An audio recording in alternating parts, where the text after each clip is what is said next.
सभी को राम राम। मैं पारस गाबा हरियाणा पानीपत से एक बार दोबारा आप सभी का स्वागत करता हूं आपके अपने YouTube चैनल पर।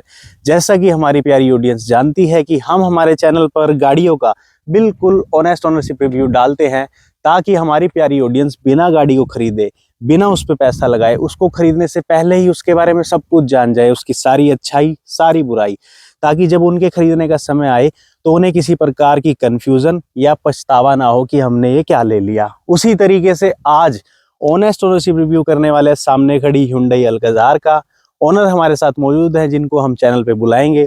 तो विकास मिश्रा भाई, स्वागत है आपका हमारे चैनल पर। थैंक यू जी, थैंक यू। तो विकास जी, पहले हमारे दोस्तों से थोड़ी दोस्ती कर लो, अपने बारे में थोड़ा सा बता दीजिए। सभी को राम राम भाई। मैं जैसे कि बताया भाई ने, मेरा नाम विकास मिश्रा और मैं एप्पल के प्रीमियम स्टोर्स में फाइनेंस हेड का जॉब करता हूँ फ्यूचर वर्ल्ड में। तो विकास भाई, जब आप गाड़ी लेने निकले, इतनी सारी मार्केट में गाड़ियां हैं जो इसी प्राइस रेंज में आ जाती है। XUV 700 ले लो, स्कॉर्पियो एन ले लो, इतनी ट्रेंड कर रही हैं गाड़ियां। बिल्कुल। इसके अलावा भी अनगिनत गाड़ियां हैं, उस बीच Hyundai अल्काज़ार को कैसे उठा लाए? सबसे पहले तो मुझे यही जानना है। तो ऐसा भाई, दो चीजें हैं कि मेरा जो कंफर्ट था दोनों में देखने का, एक तो माइलेज का था। ठीक है। ऑब्वियस वैसे देखा जाए तो जब इतने रेंज में कोई गाड़ी लेता है तो माइलेज देखता नहीं है। लेकिन एक कंसर्न, जैसे हम डेली जाते हैं, ऑफिस आना जाना होता है, तो उसमें माइलेज मैटर करता है। ठीक है। तो फिर 700 मेरी फर्स्ट प्रायोरिटी थी कि वहाँ पे गया, मैं बुकिंग भी करवाई। लेकिन एक तो उनका टाइम का जो था, हाँ, उन्होंने 6 महीने का एकदम से बुकिंग का, पता नहीं ये हाइप है या सच है, बस वो बुकिंग बहुत लंबी दे रहे हैं। बिल्कुल। तो वहाँ मेरा मन वो हो गया कि भाई 6 महीने बाद तो हो सकता है कोई नई गाड़ी आ जाएगी, फिर वहाँ पे मेरा शिफ्ट होना पड़ेगा मुझे। सही बात है। तो यहाँ अल्काज़ार में ये था कि आपको 1 हफ्ते के अंदर ही गाड़ी मिल रही थी। कौन सा वेरिएंट लिया और कितने का आपको ये ऑन रोड पड़ा? भाई वेरिएंट का भी मैं शुरू से क्लियर था कि मैं गाड़ी जब भी लूंगा टॉप मॉडल लूंगा, क्योंकि इससे पहले मैंने XUV 300 ली थी। ठीक है। और उसका बेस मॉडल ले लिया था। सोचा था बाहर से सब कुछ करवा लूंगा, ये करा लूंगा, बट वो जो फील है ना कि भाई ये मिस हो गया। हाँ। एक चीज भी अगर मिस हो जाती है ना तो ये बहुत बड़ा फैक्टर होता है किसी भी बायर के लिए, कि गाड़ी आप जब भी लो टॉप लो, ताकि आपको रिग्रेट ना हो बाद में कि मेरा ये मिस हो गया। तो ये क्लियर था कि मुझे टॉप ही लेना है। तो टॉप में सिग्नेचर वेरिएंट है और उसके बाद एडिशन आया इसका एडवेंचर एडिशन। ठीक है। तो ब्लैक कलर का इंटीरियर है सारा। तो मैंने ये ऑन रोड भाई को कितने का पड़ा ये? ऑन रोड मैंने 3-4 जगह से पता करने के बाद, मतलब वहां से रेट लेके दूसरे डीलर से थोड़ा सा ऐसे करके मुझे 23,40,000 का पड़ा था ऑन रोड ये। और उसके बाद मैंने 1 रुपया भी नहीं लगाया इसके ऊपर। भाई इतना टॉप वेरिएंट ले लिया, भर भर के इसमें फीचर है, अब 1 रुपया लगाने की भी क्या जरूरत है। बिल्कुल। लेकिन अगर बात करें फीचर्स की, आपको दबा के मिलते हैं। Hyundai अपनी छोटी गाड़ियों में भी दबा के फीचर देती है, तो बड़ी गाड़ी का तो पूछो ही मत। लेकिन अगर बात करें, आपने लिया है टर्बो इंजन जी, ठीक है, टर्बो पेट्रोल इंजन है इसके अंदर। बिल्कुल। तो उस टर्बो इंजन की परफॉर्मेंस की बात करते हैं, उसकी all over city performance, highway performance से आप सेटिस्फाई हैं, डिससेटिस्फाई हैं, एवरेज फील करते हैं? उसकी परफॉर्मेंस के बारे में बता दीजिए, इंजन के बारे में। तो इंजन का इसका ऐसा है कि 1.5 टर्बो लीटर जो है, बहुत अच्छा इंजन है, इसमें मुझे कहीं लैक नहीं लगता। और एक मैं उससे भी पहले से प्री प्लान करके चलता हूँ कि अगर मैं ट्रैफिक वाले एरिया में जा रहा हूँ तो मैं इको मोड पे चलाऊंगा। ठीक है। जिसमें गाड़ी स्लो चलती है, कभी ब्रेक लगता है, और ऑटो होल्ड पे डाल देता हूँ। ठीक है। ब्रेक लगाते ही ऑटो होल्ड इंजन, और इंजन भी बंद हो जाता है इसका उसमें। फिर जब थोड़ा सा लगता है कि नहीं नॉर्मल है, तो कंफर्ट पे चलता हूँ, और हाईवेज पे जाता हूँ तो स्पोर्ट लगा भी मोड पे चलता हूँ। ठीक है। तो इस तरह से अपना मतलब आप काम चला रहे। तो ऑल ओवर इसकी टॉप स्पीड अब तक कितनी चलाई टर्बो में आपने? चलान तो नहीं कटेगा? नहीं, चलान कटेगा, मैं भरूंगा। नहीं, तो टॉप स्पीड जो है इसका 210 मैंने चलाया हुआ है। 210 चला चुके हैं? उसका मैंने अपने वीडियो भी रखा हुआ है। अरे वो भाई से वीडियो लेके मैं वीडियो में डाल दूंगा। तो हाँ, 210 इसका टॉप गया हुआ है। ठीक है। और अगर जैसे टर्बो है भाई, सिटी में तो टर्बो यूज होता नहीं, आपने कहा मैं इको मोड चला लेता हूँ, तो उसमें आपको लैग फील होता है इको मोड में? नहीं, बिल्कुल लैग नहीं होता। इससे पहले जो भी गाड़ियां मैंने चलाई है, मुझे जब इंजन उनका जब गियर शिफ्ट होता था तो पता लगता था। हाँ। इनिशियली तो बहुत ही पता लगता था, बाद में फिर आदत हो जाती है। बट इसमें तो शुरू से कभी नहीं पता लगा कि कभी इसका गियर शिफ्ट हो रहा है, कि इतना स्मूथ गियर शिफ्टिंग है कि भाई को महसूस ही नहीं होता। बिल्कुल। और वो शुरू से ही। लेकिन एक चीज बड़े से बड़े आदमी को, रईस से रईस को महसूस होती है, वो है माइलेज। ठीक है। ऊपर से है पेट्रोल। बिल्कुल। तो माइलेज के बारे में बता दो, सिटी पे, हाईवे पे, ऑल ओवर माइलेज का एक्सपीरियंस क्या है भाई का? देखिए, माइलेज का तो ऐसा है कि इसमें सबसे बड़ी बात है आप गाड़ी को चलाते कैसे हो। बिल्कुल। तो अगर मैं ये बोलूं कि भाई मुझे 50-60 पे चलना है, चाहे रोड खाली है, और इसको मैं इको मोड पे डाल दूं हाँ तो जी। ये आप यकीन नहीं करोगे, उसका माइलेज 20+ तक जाता है। 20 प्लस का? 20+ वैसे का। मेरे लिए क्या, जनता के लिए भी यकीन शॉकिंग, करना बिल्कुल। मुश्किल है। वो भी मेरे पास स्क्रीनशॉट है, मैं आपको दिखा दूंगा जब ठीक मैंने है। चलाया था। बट बाद में क्या होता है कि आप फिर वो स्पीड पे रह नहीं पाते हो। 80 रोड खाली दिखते हैं, 80-90 जाते हैं। तो 17-18 आप ये हाईवेज पे लगा लो, 15 से 18 के बीच। जब आप स्पीड जाते हो 100 के नियर बाय, 100-110। ठीक है। और जैसे मैंने आपको बताया, मैं टॉप स्पीड में टॉप कभी अगर पे। चलाया तो उस टाइम 9-8, और वो जब आपका स्पोर्ट्स मोड पे जाता है। वो तो भाई जी ऐसे गाड़ी पीती है जल की तरह पानी बिल्कुल को। बिल्कुल। मुझको ये बताइए कि इस गाड़ी का suspension, tyre as well as brakes, इनको कवर करते हैं। सबसे पहले सस्पेंशन कैसा फील होता है, गाड़ी में बॉडी रोल है या नहीं, बम्प्स फील होते हैं या नहीं, ये सब बता दीजिए। सस्पेंशन जो मैंने अभी तक गाड़ियां चलाई है उसके अकॉर्डिंग अच्छा है। ठीक नो है। डाउट बहुत अच्छा है। कभी बहुत, अब जैसे बिहार जब गया था तो गड्ढे वगैरह भी काफी मेरे रोड, और हाँ, ऑफ रोड भी, बिल्कुल। ऑफ रोडिंग भी हो गई थी मेरी हाँ थोड़ी। जी।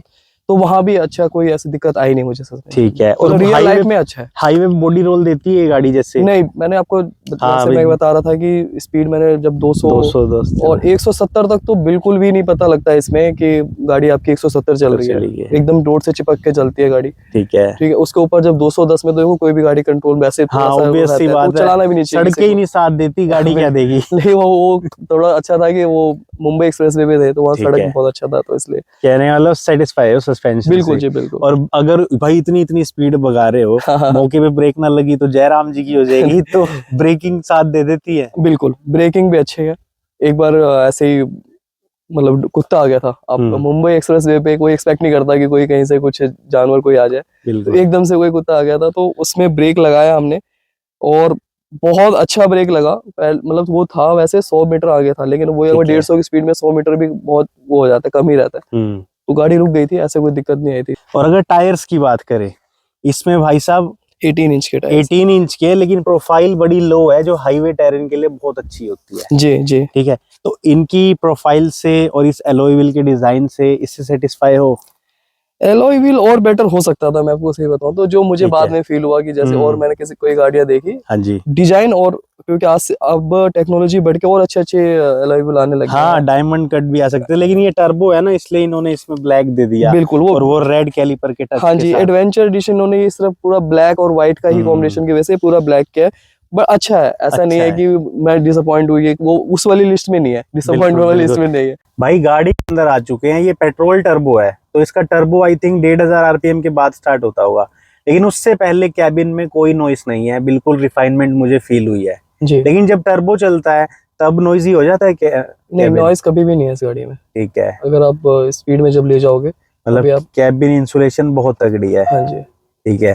और अगर चला के देखते हैं भाई, और इसकी अगर बात करें कि आपको ये स्टीयरिंग जी, इसका फीडबैक कैसा है? स्टीयरिंग भी बहुत अच्छा है। मतलब मैं तो कंपेयर के तुलना में बता पाऊंगा आपको कि कैसे वो होता है। तो अभी तक जो गाड़ियां चलाई हैं उन सब में तो अच्छा ही लगा। ठीक है। और इसके वैसे 700 का तो कुछ ज्यादा ही वो है, क्लियर है, रिफाइन बहुत ज्यादा अच्छा। हाँ, वो इलेक्ट्रिक स्टीयरिंग है। हाँ। उसको अगर आप चला लोगे और उसके बाद किसी और गाड़ी में बैठोगे ना, तो आप फील करोगे कि आपकी अपनी गाड़ी का स्टीयरिंग खराब तो नहीं है, क्योंकि वो इतना स्मूथ है। लेकिन वैसा नहीं है, इतना भी नहीं है। आप चला रहे हो, आपको पता लग जाएगा, स्टीयरिंग इसका अच्छा है। स्टीयरिंग इसका अच्छा है। हाँ जी। और अगर एसी की परफॉर्मेंस की बात करें, कैबिन हो गया बड़ा, जी, ठीक है, उस हिसाब से ये एसी साथ दे देता है। और एसी में क्या है ना कि आगे बहुत अच्छा है और पीछे भी इन्होंने अलग से वेंट्स दे रखे हैं। ठीक है। तो पीछे वालों को भी प्रॉब्लम नहीं होती। एसी ओवरऑल अगर पूरे कैबिन की बात करूं तो कभी दिक्कत नहीं आई। मैं मई मंथ में गया था हाईवे, मतलब बाहर। हाँ जी। मई जून में बिहार साइड भी गया था, तो कभी ऐसा किसी ने ये नहीं बोला कि हाँ, कंप्लेन नहीं करा कि कम है, ऐसा कुछ। बहुत बढ़िया है। और अगर बात करें सीट्स एंड कंफर्ट की, चलो भाई, सीट्स में सारे फीचर मिलते हैं, एंड आई थिंक वेंटिलेटेड भी है ना ये सीट्स? बिल्कुल वेंटिलेटेड भी है। तो ये सीट्स एंड कंफर्ट कैसा है, इसकी लॉन्ग टर्म ड्राइवेबिलिटी, कैबिन का स्पेस इन सीट के हिसाब से, थोड़ा उसके बारे में और बता दीजिए। तो कंफर्ट तो ऐसा है कि, और जो आपने बताया लॉन्ग टर्म का या कुछ ऐसा, तो कंफर्ट बहुत अच्छा है इसका। मैं लगातार इस पे 17 घंटे की ड्राइविंग कर चुका हूँ। 17 घंटे की? और उसके बाद आके ऑफिस गया था। मतलब दिन बिता चुके हो गाड़ी में? और उसके बाद जस्ट आगे 3 घंटे बाद मैं ऑफिस भी गया था। और पूरा मतलब ऐसा कुछ भी नहीं कि मैं वो थोड़ा सा भी कि मैं थका हुआ हूँ बैठने की वजह से। बहुत अच्छा है इसका, मतलब आपको मजा आ गया? मजा आ गया। और अगर 7 आदमियों के लिए या 6 आदमियों के लिए इस गाड़ी में वो वाला कंफर्ट है? आप एक जिक्र कर रहे थे मुझसे कि आप एक बार फैमिली के 7 बंदों को लेकर गए। जी जी जी। तो देखिए फ्रंट की सीटें तो बहुत अच्छी है, ये जो आगे की 2 सीटें तो उसमें वेंटिलेटर भी है, तो उसमें तो कोई दिक्कत ही नहीं है। इसमें भी कोई प्रॉब्लम नहीं है, अगर आप थोड़ा पीछे कर लेते हो तो टिल्ट भी है इसका, हाँ जी। तो वो अच्छा है।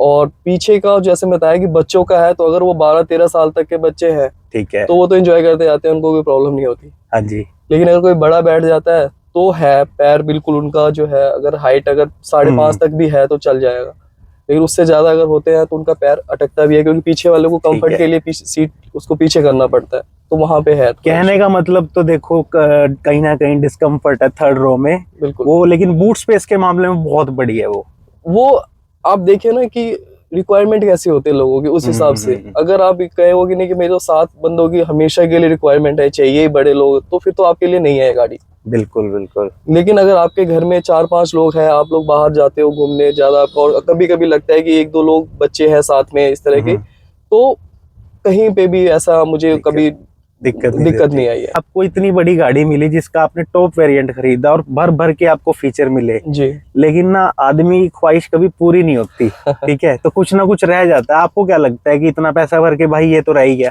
सिर्फ जो फीचर नहीं है वो है एडास। ठीक है, इसमें और उसके अलावा हर चीज है। एडास के भी इसमें काफी जो फीचर्स है वो ऑलरेडी इन्होंने कवर किया हुआ है, जैसे 360 कैमरा में देखिए सेंसर्स वगैरह दे दिए, तो उससे बहुत चीजें कवर हो जाती है। बिल्कुल। सिर्फ एक इमरजेंसी, मुझे जो लगता है इमरजेंसी ब्रेक हो गया उसमें वो नहीं है, और वो जो रो के साथ कभी कभी हैंडल अपने आप घूमती है तो वो नहीं है, तो एडास का ये फीचर्स मिसिंग है। अदर देन दैट आपको पैनोरामिक सनरूफ मिल गया, बिल्कुल, और हर चीज मिल गई है, एसी से आप सेटिस्फाई हैं। बिल्कुल। और इसके इंफोटेनमेंट की जो म्यूजिक क्वालिटी है बहुत जबरदस्त, बहुत जबरदस्त है। आई थिंक बोश के स्पीकर्स आते हैं। बिल्कुल, बोस के स्पीकर्स है, मेरे ख्याल से 10 या 9 स्पीकर है और 2 ट्विटर है। विकास भाई, जब आदमी ये गाड़ियां लेता है ना, आजकल हर गाड़ी में एलईडी सेटअप का रिवाज आ गया है, इसमें भी एलईडी हेडलैम्प्स दे रहे हैं आपको, दिखने में तो बहुत प्यारे लगते हैं जी। जी जी जी जी। क्या परफॉर्म भी प्यारा करते हैं? आपको इससे क्या सेटिस्फेक्शन है? क्योंकि मेरे कुछ लोग डिससेटिस्फाई थे। बिल्कुल सही कह रहे हैं आप, इसमें एलईडी से सेटिस्फाई है, जो कि बहुत बड़ा ड्रॉबैक है इस गाड़ी का अगर मैं बताऊं तो। आप इतनी बड़ी गाड़ी लेते हो और 30 वॉट का इसका सिर्फ एक लाइट है, 30 वॉट के दोनों लाइट है, तो जो कि आप हाईवेज पे आपको बहुत प्रॉब्लम करती है। ऑल्दो अब इंडिया में ऐसे रोड हो गए हैं कि चलो सब जगह ब्लिंकर्स है तो ठीक है, बट है ये ड्रॉबैक है। कहने का मतलब आप अगर एक बड़े एक्सप्रेसवे पे जा रहे हो और रात को बिल्कुल अकेले हो तो कहीं ना कहीं आपको प्रॉब्लम होगी। बिल्कुल होगी, क्योंकि इसका विजिबिलिटी आप 100 मीटर लगा लो, 100 अगर आप हाई बीम चलाते हो 200 मीटर हो जाएगा, लेकिन क्या है कि स्पीड में गड्ढे को आना थोड़ा सा वो वहाँ पे है दिक्कत। मतलब रात को दिन नहीं बनाती। हाँ नहीं, दिन नहीं बनाती, बिल्कुल नहीं बनाती। तो इतनी सारा विकास भाई का टाइम खाने के बाद अब विकास भाई से एक फाइनल बात पूछते हैं कि गाड़ी को लेकर खुश हो या दुखी, सजा मिल रही है या मजा, हमें और हमारी प्यारी ऑडियंस को क्या सलाह दोगे कि हम इस गाड़ी को खरीदे या नहीं? एक कंक्लूजन दे दीजिए विकास भाई फटाफट। देखिए, ऐसा मुझे बिल्कुल भी ये नहीं है, रिग्रेट नहीं है कि मैंने ये गाड़ी लेके कुछ गलत किया। और अब तो ऑलमोस्ट 4 महीने हो गए हैं और 11,000 किलोमीटर चलाने के बाद। बिल्कुल, तो ऐसा कुछ नहीं है। हाँ, 2-3 चीजों के साथ मुझे कॉम्प्रोमाइज करना पड़ रहा है, जैसे हेडलाइट का आपको बताया है, एक बिल्ड क्वालिटी है, बिल्ड क्वालिटी का Hyundai के साथ मेजर इशू चल रहा है आजकल। जी जी। और तीसरा जो एडास का बताया था आपको, तो वो डिपेंड करता है कि आप कितने पैसे में क्या चाहते हो। बिल्कुल। और पॉजिटिव्स में मैं ये ऐड करवाना चाहूंगा भाई, एक फैमिली गाड़ी है, सारे फीचर देती है, मजा देती है, कंफर्ट देती है, और लॉन्ग हाईवेज की जर्नी पे काफी आपको मजा दे रही है ये गाड़ी। लॉन्ग में ही नहीं, मैं डेली लाइफ की बात भी कर रहा हूं, डेली ऑफिस आना जाना, मतलब एक ड्राइवर, मतलब city as well as highway दोनों में बूम बहुत करती बढ़िया, है। बहुत बढ़िया। तो विकास भाई का बहुत बहुत धन्यवाद। थैंक यू आपका बहुत बहुत धन्यवाद जो आप वीडियो को एंड तक देख रहे हैं, और एंड तक देख रहे हैं तो ऑब्वियस सी बात है इनको वीडियो अच्छी लगी है तभी एंड तक देख रहे हैं, तो चैनल को जरूर सब्सक्राइब करना। और अगर आप में से भी चाहता है कोई अपना ऑनेस्ट ओनरशिप रिव्यू शेयर करना, वो हमें हमारे डिस्क्रिप्शन के कॉन्टेक्ट्स में रीच कर लेना, हम उनके साथ जरूर शूट करेंगे। सो थैंक यू विकास भाई, मुझे बहुत अच्छा लगा आपके साथ शूट करके।